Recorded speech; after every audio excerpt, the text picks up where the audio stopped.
Hola queridos amigos, nuevamente con ustedes el doctor Maximiliano Moreno Hidalgo, el amigo que trabaja en la avenida Amazonas N21217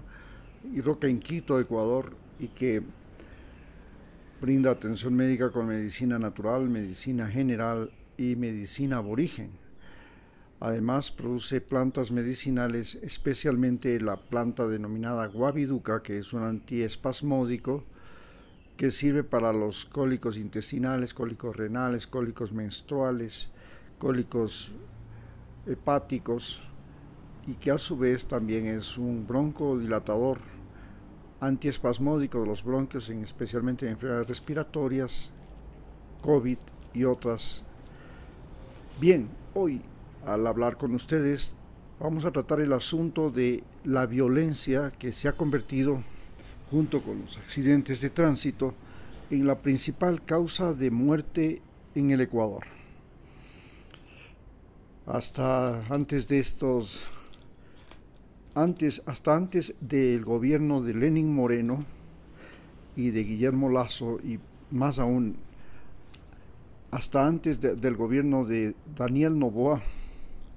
la violencia no era la primera causa de muerte. Pero la violencia no solamente significa que en el Ecuador, especialmente en la costa ecuatoriana, la muerte ocasionada por otro ser humano que mata simplemente por dinero es una epidemia que nos ha llegado a Ecuador, como alguna vez le llegó a Estados Unidos cuando empezó la gran conquista del oeste y se descubrió oro en California. Entonces en Estados Unidos toda la gente andaba con una pistola al cinto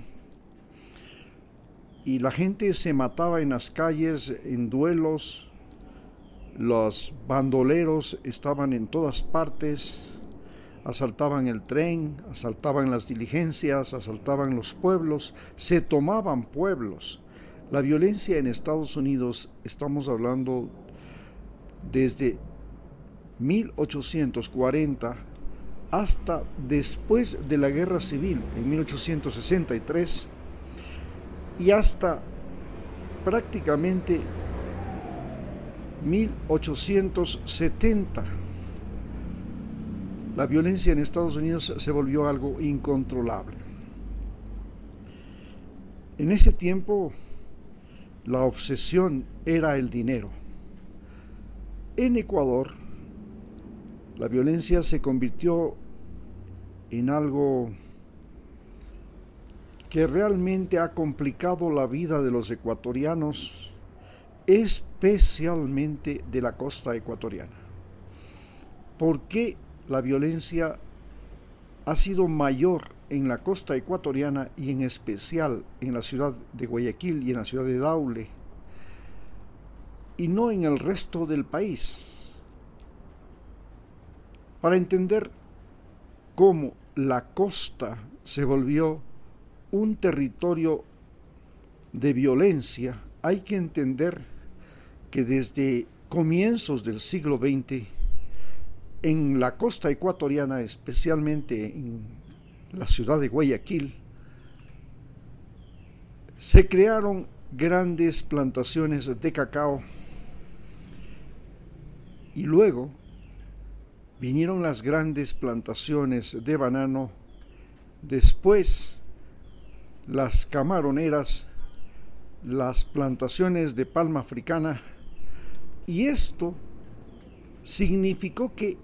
gran parte de la población viviera una pobreza, mientras un grupo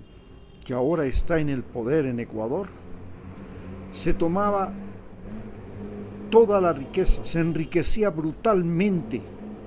de manera salvaje, mientras sus trabajadores no solamente que morían por la mala nutrición, sino que además morían por las pestes. Por ejemplo, cuando llegó el fin de la era cacotera, estamos hablando de 1820, a las plantaciones de cacao, no solamente que les llegó la monilla y la escoba de bruja y las destruyó, sino que a los campesinos de la costa ecuatoriana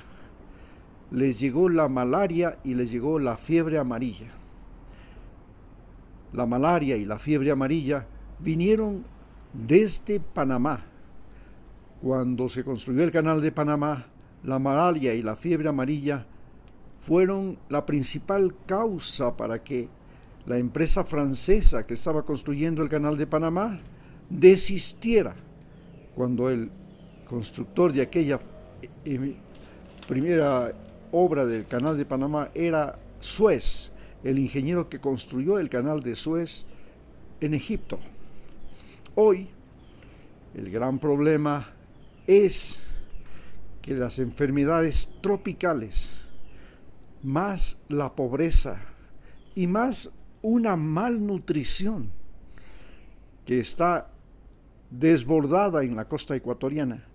que es diferente de la desnutrición que vivió la Sierra Andina, son las causas de que haya un deterioro físico y psicológico en la gran parte de la población ecuatoriana de la costa.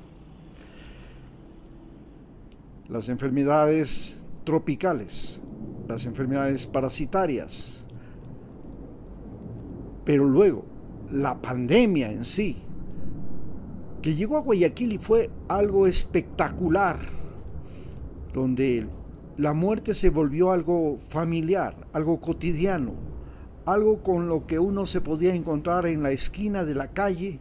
porque ahí estaba el cadáver abandonado, en el atillo de la casa, en algún camión refrigerado, y no se diga en los hospitales. La muerte se volvió algo común y corriente. Esto desensibilizó a la población, pero más que nada trastornó la economía del Ecuador, porque se creó un distanciamiento social que, además de entorpecer el trabajo de los puertos y aeropuertos, convirtió las rutas del Ecuador en carreteras abandonadas, porque estaba prohibido el tráfico y el comercio. Esto llevó a una catástrofe económica que afectó sobre todo a los jóvenes y a las familias más pobres. Esta catástrofe económica fue mucho más sentida en la costa ecuatoriana, porque en la costa ecuatoriana la mayor parte de la población dependía de ingresos económicos, es decir, de obtener algún dólar, porque entramos en la dolarización, y la dolarización facilitó que el dinero del narcotráfico, especialmente de Colombia, fuera lavado, y este fue lavado fundamentalmente en la costa ecuatoriana, porque en la costa ecuatoriana había el boom de las camaroneras, y el negocio de las camaroneras era tan rentable como el narcotráfico. Pero además también se dio el boom de la palma africana, el boom de la deforestación y de la exportación de madera. Y estas actividades, comenzando con la exportación de madera, era ilegal. Se explotaba madera de áreas protegidas y se hacían camaroneras en la área protegida de los manglares. Es decir,